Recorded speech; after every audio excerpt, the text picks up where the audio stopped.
If everyone could, from the council, could please join me, we're going to get started.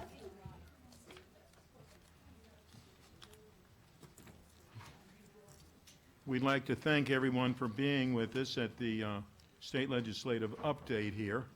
And as we begin, we actually got an email from Amanda Myhill talking about the various ways about support, oppose, no position, and hold.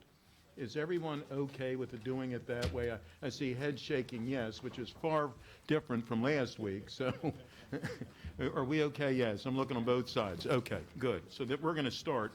We are in a fairly tight, as all of us know, we have a fairly tight schedule today because we have committee meetings right at 2. So I know we have nothing. So we're going to start with number 1, and they're already sitting there. And if Melanie, would you like to lead us through, please? I'm going to turn it Or over. Amanda, do you want to, who's going to start? I'm going to turn it over to Kathleen and Wow, because they have all these bills. So far, nobody wants to lead us through. Nobody Okay, wants go to ahead, lead, please. so- Kathleen, yeah. I'll do it. Yeah, I was going to say, there's nobody to your right, so I guess it's going to be you. You're in good Okay. hands, Yeah, Mr. there you go. President. The first bill is MC 120. It's about Housing and Opportunities Commission selection of the chair. What the bill does is it will require the county executive to select the chair of HOC from among the commissioners, and it allows the CE to do so at any time. Current law requires that when the chair becomes vacant, the commissioners are required to choose a chair from among the current commissioners. When the housing authority is initially created, the county executive does select the chair, but then going forward, the commissioners themselves. I think it's a no-brainer. This is an agency like others that the state set up and expected the county to oversee without really giving us the tools to do so. These are partners we work with that do great work, and we give them a lot of money, and we need to be able to exercise some oversight, and we don't really have the capacity to do that effectively right now. And it's certainly in the council's interest to be able to select the chair rather than leaving it to the commissioners. So, I do want to add, I'm sorry, just for background, that current law requires the county executive to nominate the 7 commissioners, and then, as you know, the council approves them. And currently, they serve 5-year terms. Okay. That doesn't change your opinion, I'm assuming? it doesn't. I mean, can I ask the council staff, have you met with the sponsor before developing your recommendation on this? No, I have not. Have you reached out to her? I have not had a chance to talk to the sponsor. She had said she reached out and hadn't gotten a return call back. But anyway, on these generally, and I guess I'll bring it up with Mel because we had talked about this in the past. I don't understand why we don't have the sponsor and co-sponsors, any stakeholders that we know are on one side or another of the legislation, and a statement of purpose for the proposed legislation from the sponsor of the bill. I think it's hard for my colleagues to understand the purpose of a bill, the problem a bill is has identified and is intending to address, so we could correctly debate whether the bill does what it's supposed to do without a statement of purpose from the sponsor. And obviously we hold these at a time when none of the sponsors are going to be available. I would recommend holding these, in the evening, but if we're not going to do that, we certainly need to give the sponsors, who are our state delegates and senators, who are on our team, who are our best assets, that we charge them with going to Annapolis and representing 1 million Montgomery residents and coming back with all the revenue that we really need. We need to put them in a position to succeed and support them. And if we don't meet when they can be available and we don't give them the opportunity to even advocate for their own bills, we put them at a great disadvantage. It seems tremendously disrespectful to me, and it seems like we aren't in touch with their world and their schedule. But anyway, I don't want to get too far off topic. On this, I think it's certainly in the interest of the council, in the absence of the sponsor being here and the sponsor being afforded the opportunity to have a position on her own bill. I think it's a no-brainer that the council should be in favor of greater council oversight of HOC. Thank you. Thank you. Next is Councilmember Reamer. Thank you. I really oppose this bill. I think it's a really bad idea. I think it goes against the entire purpose of having an independent HOC. I think if you look at communities across the country, communities that have really a poor track record with building new affordable housing are communities where their federally chartered housing authority is subject to local NIMBYism and politics. And we have a really strong track record in this county with our HOC, and I think one of the reasons is because it is independent, and I really think we need to resist any effort to compromise their independence. So we do have plenty of oversight capability when it comes to our budget, and I've always found them to be responsive to concerns that we've raised. But I think the idea that we should, that the county executive would be able to threaten the chair of HOC, that if the commission doesn't do something the executive wants, then there'll be a new chair appointed, is really very problematic. So I think it's hard to figure out what the purpose of the bill is, frankly, not because the sponsors, have articulated a purpose very clearly, but the letter of the bill is pretty plain. So I don't really see the process as being any kind of problem in this case. Occasionally it might be, but I think that we really do need to be very careful to fight for the independence of our housing authority, and we should really be aware that NIMBYism is a big problem with housing authorities, and that's why they have independence in the first place. So I really think we ought to oppose this. Okay, thank you. Councilmember Rice.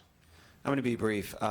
In all the years that I've been working with our current county executive, we've disagreed quite a bit when it comes to HOC policy, and so I would not cede the authority to the county executive to choose who the chair may be, so I oppose it.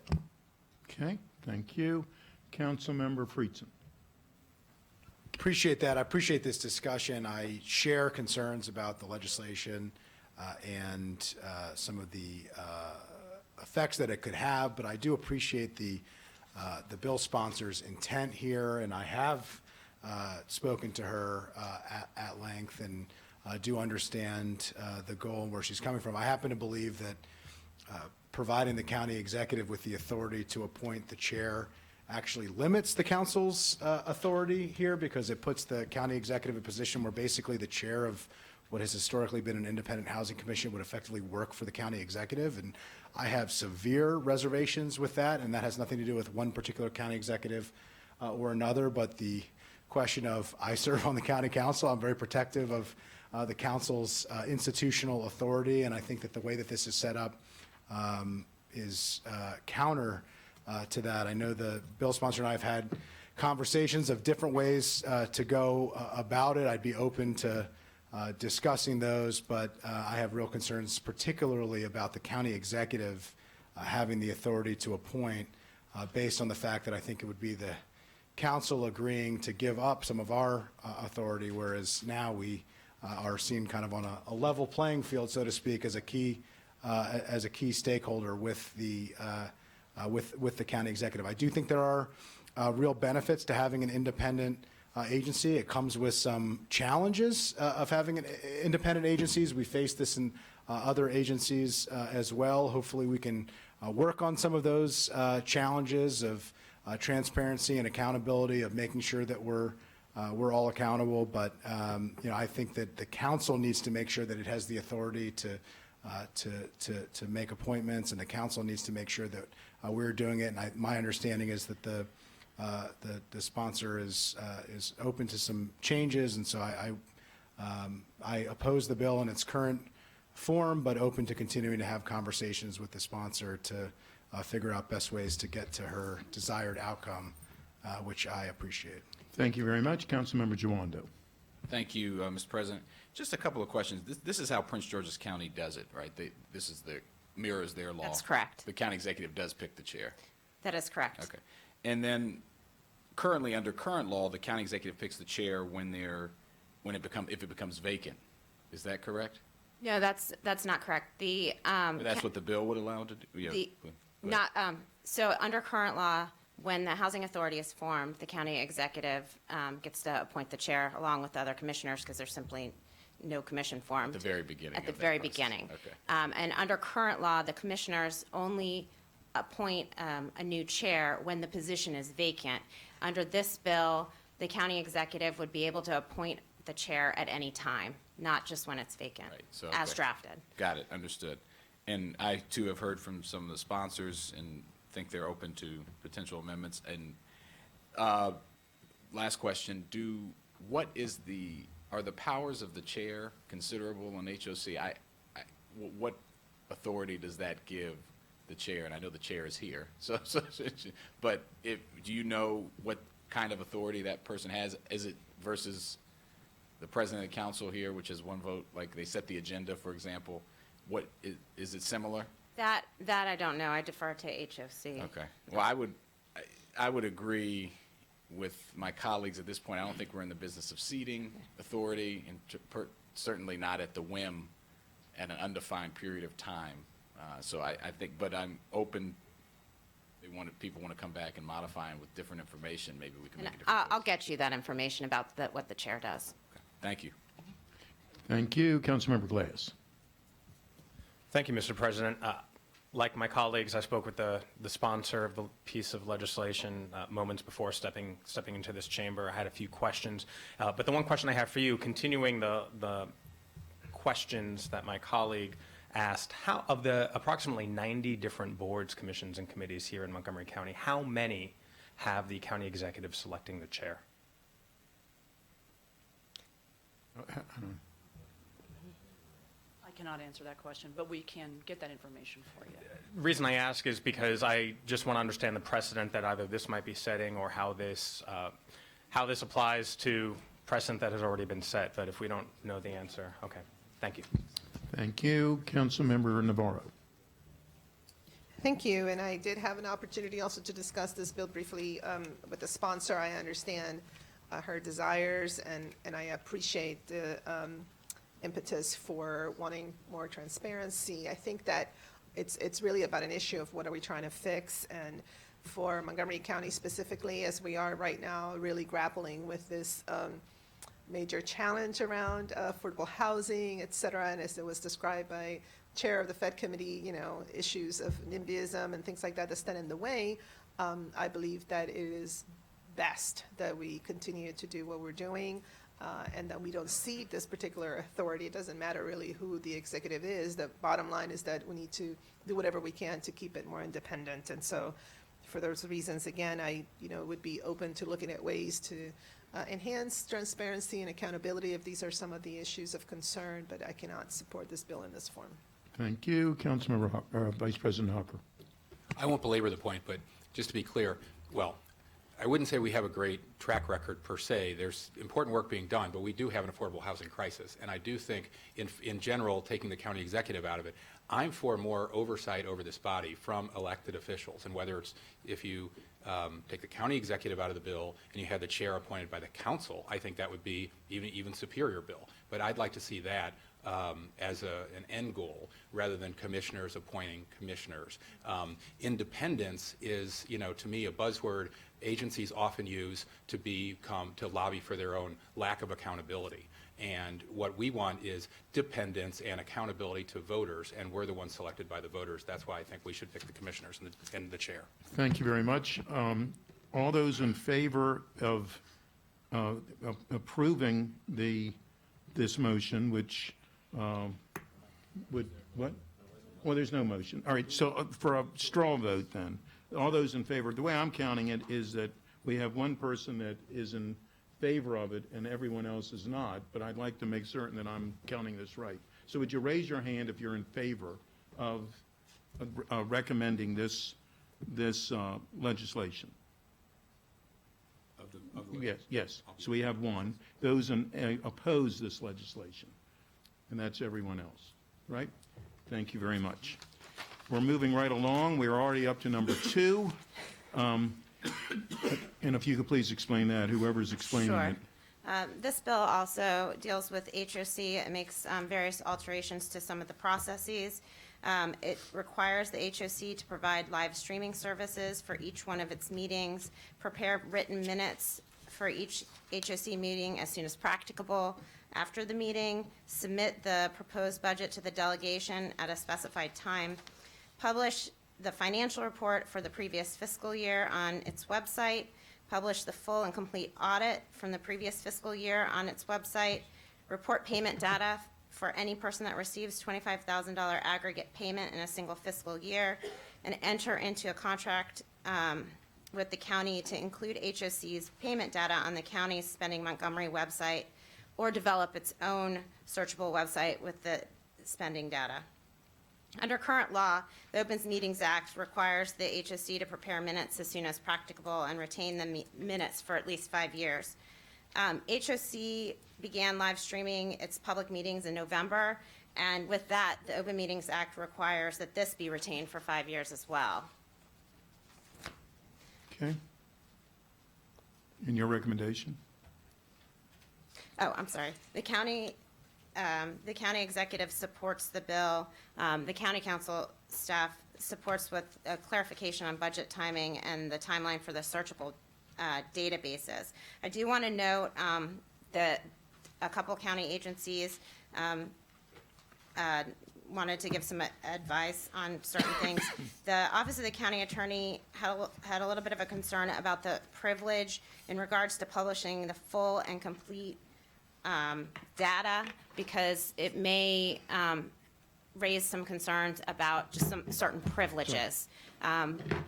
It's because it's not just asking for the audit, it's asking for anything related to it.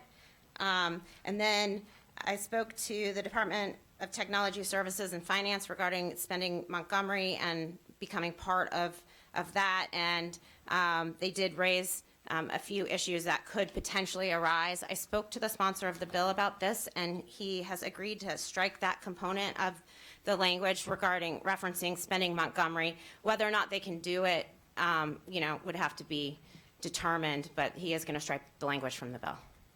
Okay. Councilmember Reamer. Oh, Amanda, go ahead. Mr. Cass, I just wanted, and council members, I wanted just to clarify that the council staff position, and Ms. McMillan can articulate it more, is to hold taking a position on the bill until more information is available. Okay. Thank you very much. Councilmember Reamer. That's fine. I would agree with holding it. I think most of these are good ideas, bring transparency to HOC under the same rules that we typically play by. But I do have one concern, and I really think we ought to amend it out, or when we ultimately take a position, if we support, recommend amending it to remove or alter this piece, and I've talked about this with the sponsor, which is the submission of the draft budget. Typically, an agency submits a draft budget to its funding agency. That's why we receive the HOC budget.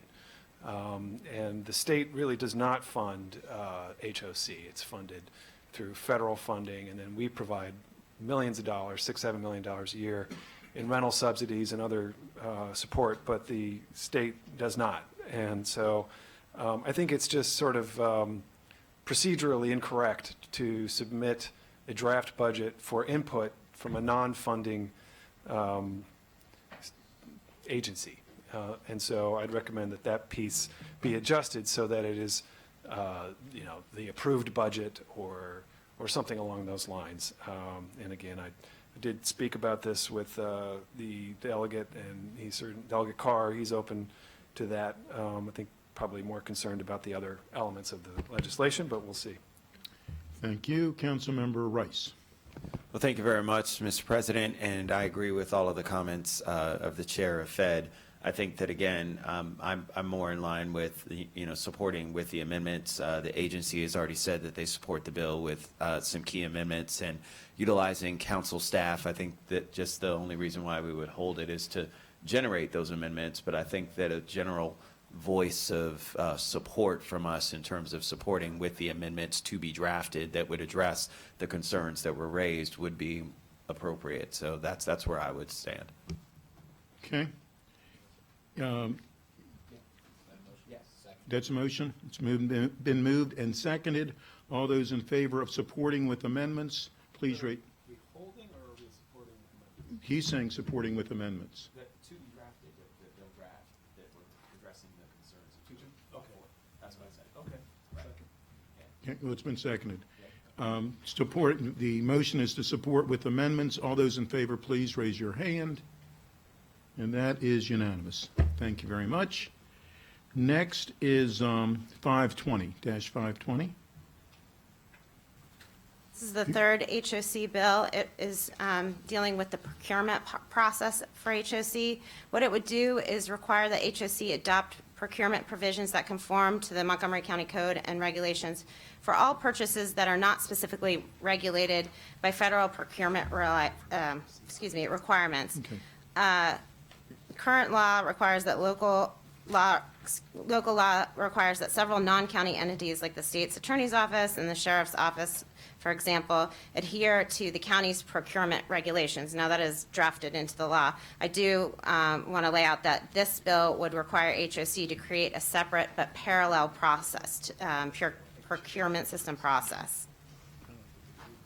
The county executive supports the bill. Okay. If HOC, I know that the chair is here, but if is there someone from HOC that would like to speak to this bill? Please.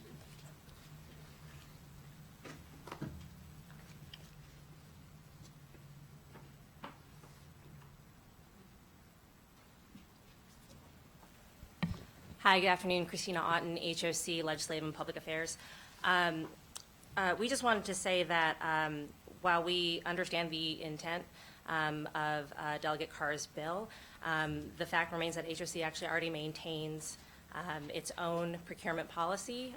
We follow procurement regulations and policy that follow the source of funding. And so when we do procure using where the majority of our funding comes from, which is the federal government, we use guidelines provided by HUD. In the case where we would be procuring using funds from the county, which I believe is very little or next to none, because those funds are not discretionary. They're actually allotted for HOC programs. We would, in that case, be following county procurement. Otherwise, we have our own procurement policy in place that is compliant with all federal, local, and state laws. Okay. Councilmember Giwando. Thank you, Council President. Just a question about the bill's intent here. My understanding, reading of it, it doesn't require you to adhere to the county's UHOC procurement system, but to set up a parallel system or augment your current system that would mirror the requirements. Is that county staff? That's correct. That would be the difference between, say, the state's attorney's office that's written into the local law. This would require them to set up their own separate system that parallels ours. Okay, so then that leads me to ask the question, and you spoke to this a little bit. You're saying you do meet the requirements of our system when you're dealing with county funds, or could you just expand on that? And So if we were to be using county funds for procurement purposes, we would follow the county's requirements. However, we have discretionary funding that does not come from the federal government, nor does it come from the county government that we would use for procurement, and we have a separate policy for that. that comes from the state, I'm guessing. Where does that discretionary funding, if it doesn't come from the federal government or the local government? It's funds. No, you did just the opposite of what you wanted to do. You wanted to cut it one. There you go. There? Yeah, there it is. Okay. From the properties themselves. Those are funds generated from HOC activities. Okay, which use funds from those other sources to revenues? Okay, got it, understood. Okay, thank you. Thank you. Councilmember Remo. Thank you. Linda, could I just ask your views on this legislation, concerns you might have, or questions you think we ought to be asking? I think it was unclear to me, and again, I will say I did not have a chance to speak with the sponsor about it, but it was unclear to me if there are portions of our procurement law and regulations, which are vast, if there are portions of that it might be very good to have HOC follow, but is there a requirement that we wish for them to follow everything in its entirety, particularly given that HOC procures many services that are different from what county government does in terms of housing management and several other things. So I think it was not clear to me with my limited time to know if there was a specific problem and whether we should address that and require something around that. But this does say that, the provisions that conform to the Montgomery County Code and the Montgomery County Code of Regulations. I would also just say that if you want to give further consideration to this, there is an October 2020 deadline, and I think it would be important to understand how such a law would impact any current contracts that have renewals or other issues if there is to be a change imposed on HOC's procurement rules. Okay, I mean, I don't think we should support this legislation. I think we should oppose it. It's, what problem is this solving, Why would we make them build a different procurement system? Where's the background information from the sponsor explaining why this bill is needed? This is a potentially very disruptive change to how they do their business. And if you read the letter of the law, it means that they have to build a complete procurement system. And then every time we change our procurement system, then they have to change their procurement system. And on top of that, then they have to follow federal procurement systems. It's just a procurement mess. And I don't think we want to make it very difficult for them to do their business. And, again, where is the information from the bill sponsor explaining why this is important, why we should potentially disrupt the operational efficiency of our affordable housing agency? There's no, I don't see what improvement this would bring anyway. So I really recommend we oppose this. Thank you. Councilmember Rice. So I have a little bit of a concern, not as much, I guess. My major concern is about cost.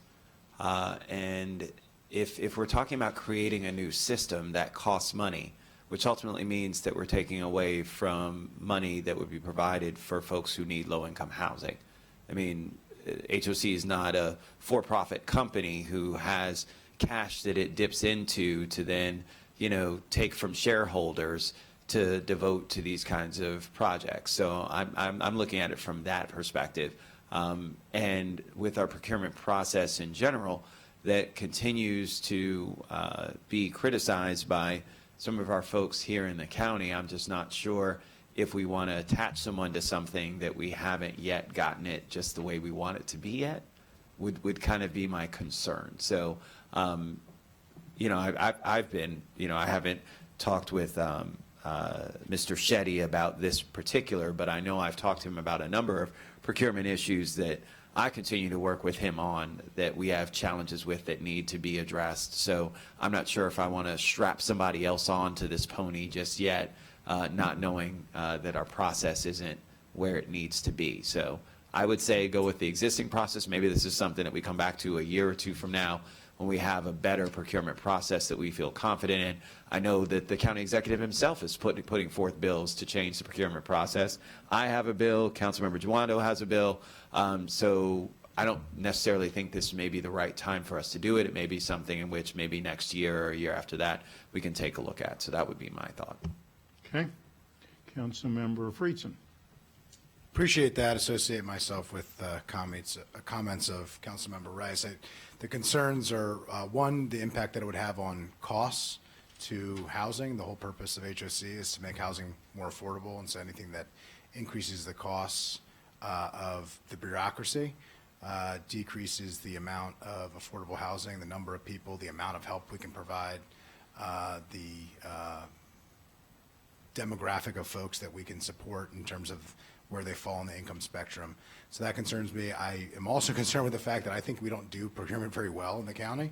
I think we've recognized this. I think there's been some significant efforts undertaken by the county executive, by Mr. Shetty and his role as the procurement director. I applaud them for those efforts. Mr. Katz has been, council president, has been very active with the administration on those efforts. I think we all recognize there's a lot of work to be done. So I think tying somebody to a sinking ship that we're trying to lift out of the depths of the water is probably not the best approach to the problem. I do share like I said earlier, the broader interest of the bill sponsor and the series of sponsors on some of these bills, and understand where Councilmember Hucker is coming from on the interest in ensuring that we have transparency and accountability on these issues. I just think this is the wrong approach to achieve that, and I think that we need to figure out better ways to solve those problems than to have the significant unintended consequences that a proposal like this could have.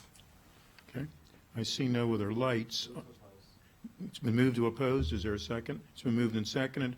All those in favor of opposing the bill, please raise your hand. All those opposed to the bill, or opposed to the motion? One. So it's Councilmember Hucker was opposed and everyone else was in favor of opposing. That always gets confusing. The next item that we have is MC 8-20, and who would like to take that? Mr. President, I'll take that one. As you know, state law authorizes the county to create a public campaign financing system for our legislative and executive elected officials. This bill would authorize Montgomery County only to expand that system to apply to members of the Board of Education. The county executive supports, council staff indicated in its packet concerns about costs and wanting more information about costs, and also suggested consideration of whether other elected officials should be part of the system. And Amanda, I think your recommendation was hold? Yes. Yeah. Yes, the recommendation was to hold. Is that without objection? There's no lights. Yeah? There's no objection? Okay. Okay. All right, we're holding. Yeah, okay. The next is MC 1120. Who is doing that one? I'll do that one. This is regarding an alcohol bill revolving around consumption-only marketplace license. What this bill would do, it would be issued to the developer of a commercial property and allow for the consumption of beer, wine, and liquor in a designated outdoor area located within that commercial shopping center. The shopping center has to encompass at least 10 acres, include at least one entity that's licensed to sell for on-premise consumption, and it has to contain a designated outdoor area for consumption of the beverages. The beverages must be purchased at that particular establishment that's there, and that establishment that holds the liquor license to sell the liquor must be contiguous to that outdoor area. The genesis of this bill is there are several marketplaces around Montgomery County that are interested in doing something like this. Currently in Virginia, they have a similar license, although it's for much larger properties. Alcohol beverage service staff spoke to the Virginia Alcohol Beverage Control and reports there haven't been any issues since the law was implemented in 2017. The county executive supports the bill. I do want to say that he supports it with the alcohol beverage services amendments. And the amendments that are being suggested by the department are for a definition of developer of a commercial shopping center, and also to require that a security plan be given with the application to the board for the license. Montgomery County Police Department would like an additional requirement that they approve that security plan just as an added layer of security. And then lastly, the last amendment recommended is to require that the beverages be served in containers branded with the identifying marks of the seller. So if it's a restaurant, just have the brand on there so they can ensure that the products are being purchased there. Move to support. It's been moved and seconded. All those in favor? Everyone's in favor. It's without objection. Thank you very much. Next is residential leases. MC 12-20 is just cause eviction and reporting. This bill, you may recall from last year, it's very similar with a few differences that I will go into. What the bill does is that it prohibits a landlord in Montgomery County from evicting a tenant who's holding over past their lease without what would be called just cause. Under current law, a tenant that holds over past their lease, the landlord must provide 60 days notice that he's not going to intend to renew that lease. If that tenant remains in possession past the expiration date, then, and the landlord wants to repossess the premises, that the tenant is then considered holding over once the landlord makes the decision that they'd like them to leave. A tenant that holds over becomes a month-to-month tenant, but all the other parts of the lease remain in effect, the rent amount and such. If the landlord would like to evict the tenant that's holding over, they file a complaint in district court, and the landlord needs to prove that they gave proper notice, the lease has fully expired, and the tenant is still in possession. If those three requirements are met, then judgment will be found for possession for the landlord. This would change the bill because it would allow the tenant to stay in possession of the premises after the expiration of lease term indefinitely as a month-to-month tenant absent just cause. There are several enumerated just causes. The first one is that the tenant causes a substantial breach or causes substantial damage and does not cure or correct these after receiving 30 days notice. The tenant, and the second one is the tenant continues to engage in disorderly conduct after receiving 30-day notice. The tenant engages in illegal activity on the lease premise or in the public right-of-way in that area. The tenant without reasonable cause refuses to allow the landlord to access the premise for repairs and inspection. The landlord in good faith seeks to recover possession of the premises for use by family. The landlord in good faith seeks to remove the property from the rental market permanently. And the landlord in good faith seeks to make repairs and renovations that simply can't be completed if the premise is occupied. Just cause is not required for eviction if the property is owner occupied and just simply leases out one single unit. In addition, the tenant, if a tenant's lease is tied to employment from the landlord and the employee is terminated, you're not required just cause for that. Now, I will say, and then if the landlord wants to evict the tenant under the bill, the landlord can file a complaint in district court to evict the tenant after 60 days notice via certified mail, and then it is up to the landlord to prove with specific facts that the just cause occurred in order for the court to grant judgment in the landlord's favor. This bill, you may remember from last year, I do want to note one of the just causes that the House delegation approved last year is not included, and it was for habitually late rent, which was defined as paying rent 4 times in 1 year late. That's no longer included as a just cause under this bill. Any questions? Okay. Councilmember Jawando. Thank you, Mr. President. On that last point, do you know the reasoning on that? I know they're going to take that up tonight, but why that was not included? I remember talking about that last year. There was a significant discussion. I think some found that it could be determined to be 1 day late and potentially punitive in that manner. But I did speak with the sponsor of the bill about amendments, but I don't know yet about this one. About the 7 days, that seems reasonable to me. Adding a tenant habitually fails to pay rent due and is notified by the landlord in writing that the rent was more than 7 days late at least 4 times in a 12-month period. That's a potential amendment to include that back in. So we could support and say we would like that language included back in. And I think that's what council staff is recommending. Yeah. I do. Yes. Oh, go ahead. Yes, that would be the recommendation, as well as a recommendation to delete reporting requirements that are listed on the chart. I do want to note that I neglected to say, last year, that bill was approved with a reporting requirement that the Housing and Opportunities Commission, to the extent practicable, collect and report a certain amount of information, number of tenant evictions, number of complaints filed by landlords during the preceding calendar year for various things, failure to pay rent, tenant holding over, breach of lease, number of tenants evicted for just cause, that would be prescriptive going forward.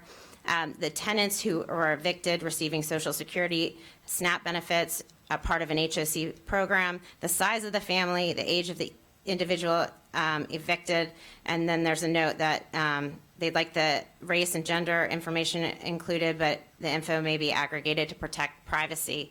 I did ask for input from the Sheriff's Department to see if this was something that they would be able to do, because they do have a hand in the eviction process. And they noted that they have the number of tenant evictions that occurred during the preceding year. The other information would be difficult based on how cases are filed. They do not have the information in regards to Social Security and SNAP benefits and that sort of thing. Well, I think this is similar to the bill we supported last year. Is consistent with tenant protections that we've done. I would move that we would support with the amendments to include that 7-day language and delete the reporting requirements. What was the second part that you said? As council staff recommendations. I just wanted to speak to, I think it's important because we Right, supported no, it. it's been moved. Is there a second? It's been moved and seconded. All those in favor, please raise your hand. Opposed? That carries unanimously as well. Okay, very good. Next is Bill 1320. Okay, as you likely know, the salaries of the members of our Board of Education are set in state law. And right now, our regular members, the stipend salary is $25,000, and for the president, it's $29,000. Last year, a bill was enacted that created a study commission to take a look at appropriate salaries. That commission's work is not done, but is expected out in December. And this is essentially a placeholder bill. It literally adds $1 to each salary. And it's a placeholder until that report comes out. Okay. And would be amended later. The county executive supports. Very good. It's recommended to hold. Is there any objection to that? Councilmember Navarro. I guess I don't have an objection, but I do support having, a placeholder whenever it comes back. I think that as we continue to have conversations about racial equity and social justice, this, in my opinion, is one of those. I mean, in order for board members to be able to afford to serve as on the Board of Education, they have to be financially pretty well off, and the time commitment that is required to provide oversight to a $2.6 billion budget at this point, it's quite significant. And I think there has been a disconnect between what people think is required for members of the board in terms of time commitment. So I think this issue of compensation is very important, and I just want to make sure that we do come back once the commission has released its findings. But as a matter of principle, I'm very supportive in the effort to raise the salaries for members of the Board of Education. Thank you. Councilmember Giwanda. I wanted to let the former board member speak first. I agree 100% that we should support this when the recommendations come back. I'd be fine with the placeholder, but if we want to do a hold and come back to it, that's fine. This is an issue I talked about on the campaign. If you really care about accountability and oversight for half the budget, you want this to pass because you want to create the type of review. Again, people often come to us. We just came from a hearing talking about education and achievement and performance and opportunity gaps, and they want us to change things, and we have different responsibilities from the school board who decides the programmatic functions, and they need to have more review. They're dealing with half the budget that we deal with, and we have staffs and are full-time salaried. So I think this is a huge equity issue. I've seen board members struggle, past and present, and I hope that when this comes back, we will support it. I'm hearing everyone say it's fine to hold. When we come back, we're going to need the discussion, but that's without objection? We're holding without objection. Okay. 1420. Okay, this bill relates to the authority of the county's Office of Inspector General, and it's very similar to two bills from last year that extended the authority of the Inspector General to HOC and the college. As you'll recall, our county law actually already, by its plain language, extends the authority of the Inspector General to all independent agencies, but that has been interpreted by the Attorney General to mean nothing unless state law specifically gives the Inspector General that authority, which it has done for HOC and the college. So this bill, if it's enacted, wouldn't require any changes to county law. You've essentially already got a county law that tried to do this. The county executive supports the bill with an amendment that requires it to coordinate with the new state level education inspector general that was created in the blueprint for education last year. Okay. No lights are on. The suggestion is that we support with the executive's amendments. That's moved and seconded. We could do that one without objection, I think. We're good. Very good. Thank you very much. Next is 1920. Okay, so under current law, the county, this county, it depends on the size, this county must have 11 early voting centers and has an optional 12th. This bill would change state law so that the county must have 12 early voting centers with an optional 13th. The county executive supports. Mr. I think Hucker, you're looking at it differently? Yeah, I was going to say. Well, it does not change current law dealing with optional. And so, right, and so it requires the 12, does not change current law regarding optional. I apologize. And so you could still have an optional 13th. So council staff is saying to support it, and it's without objection. Thank you. Next is 2120. This is the fourth and final bill regarding Housing Opportunities Commission. This one deals with contracting out services. The bill alters the Housing Opportunities Commission process for contracting out services for certain contracts over $75,000. The HOC must consider whether the work could reasonably be performed by a member of the collective bargaining unit employee, and balance the impacts and contracts it may have on the public and employees. It also creates a process for the represented employees to file a protest if they could reasonably perform the contract services. It does this by altering a couple of definitions. The first one being bargaining unit work is currently defined as work that's assigned or allocated to any position occupied within the preceding 90 days by a represented employee. Under the bill, it expands the definition to include any work that would reasonably be required to be performed by a represented employee in absence of a service contract. It also alters the definition for adversely affected employee. Current law means at the time of the service contract solicitation, any of the following occur: elimination of more than 2 positions, permanent and involuntary reduction of hours for full-time employment for more than 5 employees, permanent and involuntary reduction of pay grade for more than 5 employees, permanent and involuntary reduction of base pay or fringe benefits for more than 5 employees. Under the bill, it expands the definition to include the performance of services that would reasonably be required to be performed by a represented employee in absence of the service contract.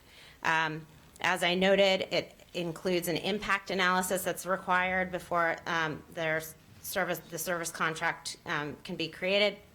Under current law, before soliciting a service contract, the HOC director must take steps to consider alternatives to the service contract, consult with a certified representative for any employees that might be adversely affected, demonstrate a cost comparison on the contract, and under the bill, in addition to the above requirements, The HOC director must perform an impact analysis, and that would have to demonstrate that the impact on employees, residents, and the public is reasonable such that the benefits of the contract outweigh any impacts before they solicit the contract. Finally, it creates a protest process for any adversely affected employee. Under current law, an adversely affected represented employee may submit a proposal for the existing employees to continue performing the services while describing the targeted savings. Under the bill, this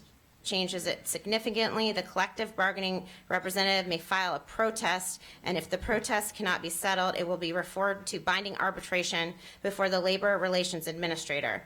The HOC has the burden of proving that its proposal is the most reasonable of the proposals. The Labor Relations Administrator will choose between those proposals, and that decision is binding in terms of that particular service contract.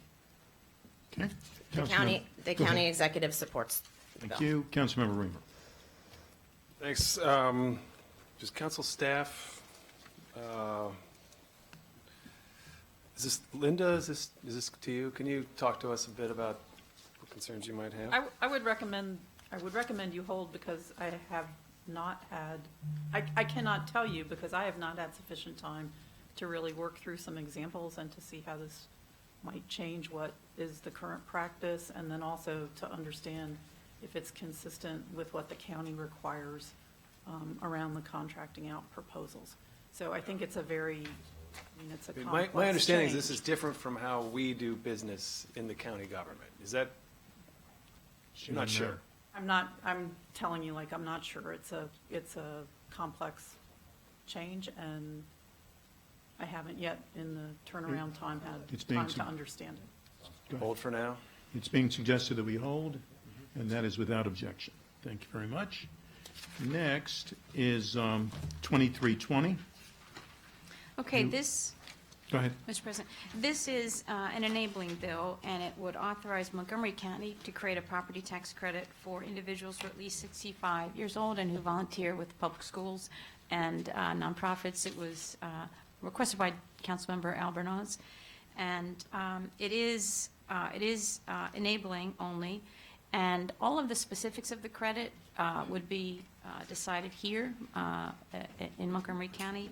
It specifically allows the county to establish the amount and duration of the credit, additional eligibility criteria, any regulations and procedures that are needed, and any other requirements necessary to implement the credit. Thank you very much. This is surprising. Councilmember Albornoz would like to speak about this piece of legislation. Thank you, Mr. President. As Kathleen mentioned, Senator Kramer introduced this bill at my request. So the genesis of this bill is, as we all know, we have an incredibly talented pool of retirees in Montgomery County who are currently volunteering, but I think we could secure even more volunteers to help support our nonprofit organizations, our schools, and continue to address social isolation issues and a myriad of issues that come with aging. This bill also would provide tax relief to senior citizens who are often on fixed incomes and that could use any bit of assistance to help them through and make ends meet. The state of Colorado, Massachusetts, and Maine all have similar legislation in place, with Denver, Colorado being one of the cities that currently has this particular policy. The tax credit ranges from $450 to $1,500 in each of these respective cities, and $450 may not sound like a lot of money, but that's 2 months' worth of groceries for a senior who is on a fixed income. And so this bill would simply allow us to pursue this further, obviously taking into account the potential fiscal note given the challenges we have with revenue at the moment, so that this would be done in a responsible manner. But this would provide us with the ability to have that discussion and conversation, and I request that my colleagues support this particular bill. Okay, all right, there's no lights on. The only question is, for instance, the definition of a volunteer. Would that need to be in this legislation, or could that be in the enabling once it comes back? Once it comes back to us, we can identify what benchmarks, that the number of hours, but Right. also the type of volunteer work. I think that we can follow the SSL model in many ways as a starting point through MCPS. So, we don't have to reinvent the wheel. Good, thank you. Councilmember Girondo. Thank you, Council President, and I appreciate the initiative. I know we've spoken about this, Councilmember Alvarez. I was just wondering, the council staff, could you just explain the no position recommendation?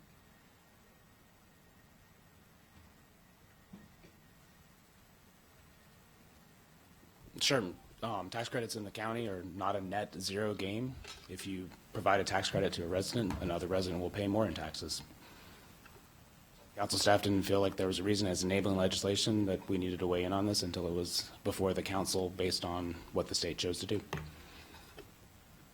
Okay, it's an important point. I mean, obviously, tax credits mean someone else is carrying the burden, and that we're in a democratic society, and we want to help people, and those are decisions we make. But, okay, I appreciate it. I just want to know if there's more there. Thank you.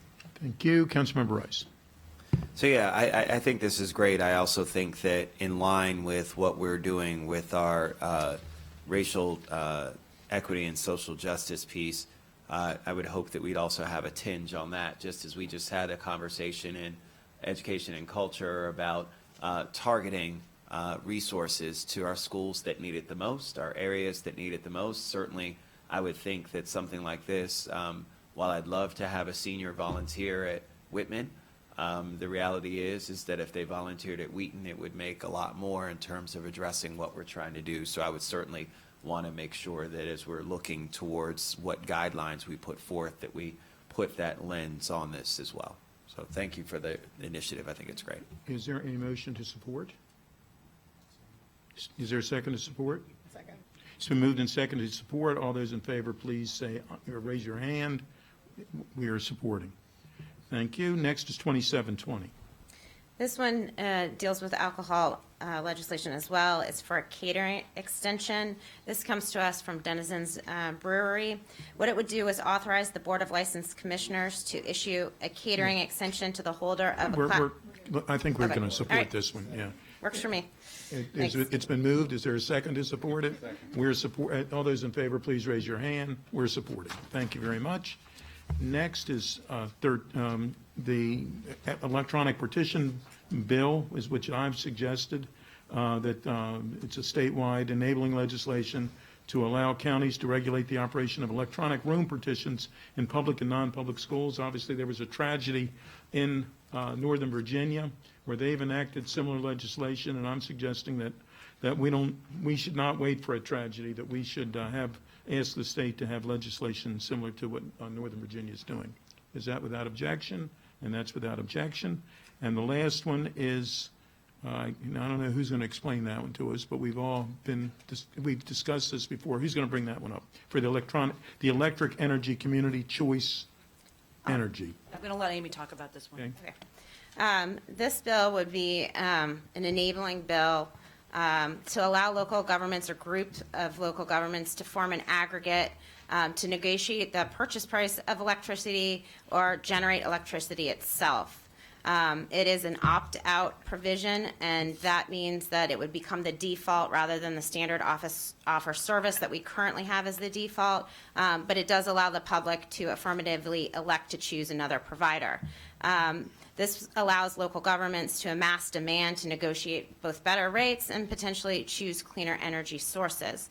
The county executive supported the bill last year. He supports the concept of community choice, and there's no reason to think he would not support this as well this year. This is a draft bill, which is why we don't have a position listed. Okay. Thank you. This type of bill has been around for years, and the opt-in and the opt-out has always been the big discussion. I believe that we should support this bill, and I believe we should do it with opt-out. Most people, if you opt-in, they don't even pay attention to it. But if you do opt-out, we're all going to be in a better place, especially because of aggregation. That is without objection. Thank you very much. And is that everything today? That's it. These bills will, the House delegations meeting tonight at 7 to hear this listing of bills. And I should announce we're going to do 2:30. And And if I could just announce before we're going that government operations will be 2:30 rather than 2 o'clock, 2:30, right here where we are right now. And Thank you very HHS will be at 2:15. Well, 2:15. All right, does anybody, if I'd have done that, I could have done Upstairs, 2:30, we could have 7th floor. done like an auction. Okay, sounds